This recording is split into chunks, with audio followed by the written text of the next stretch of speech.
Kasih-Mu layakkan seluruh hidupku.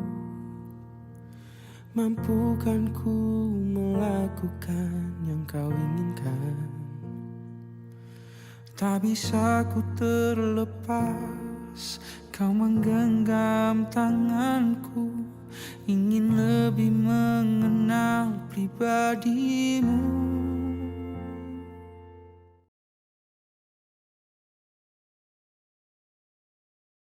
Yes.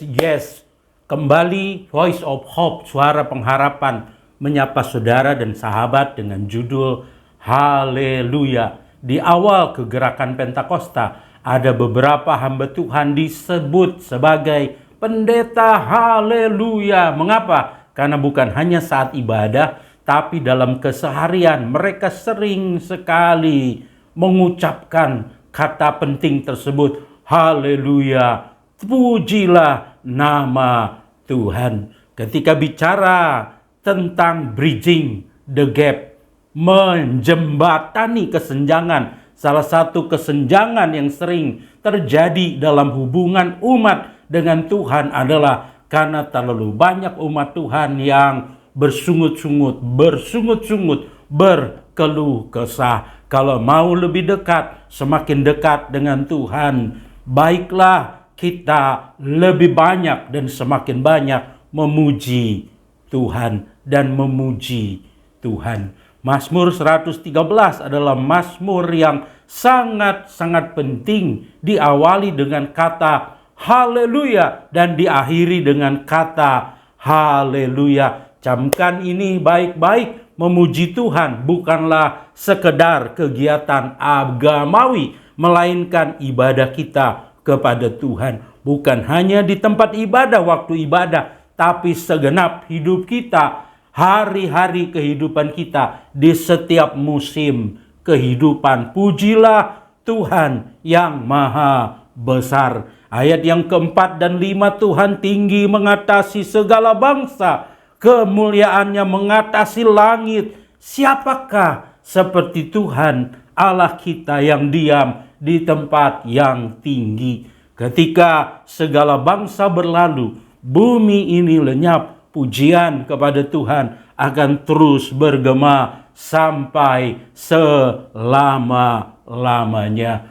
Pujilah Tuhan yang selalu peduli. Di ayat yang ke-6, yang merendahkan diri untuk melihat ke langit dan ke bumi. Tuhan berkenan memperhatikan segala sesuatu yang terjadi di bumi. Sedemikian telitinya, sedemikian pedulinya Tuhan, sampai memperhatikan kehidupan burung pipit dan mengetahui jumlah rambut di kepala kita. Sesungguhnya kepeduliannya memberikan alasan yang tak terhingga untuk kita memuji Tuhan. Pujilah Tuhan yang mengubahkan kehidupan setiap umatnya. Ayat 7 dan 8, Ia menegakkan orang yang hina dari dalam debu dan mengangkat orang yang miskin dari lumpur, mendudukkan dia bersama-sama dengan para bangsawan, bersama-sama dengan para bangsawan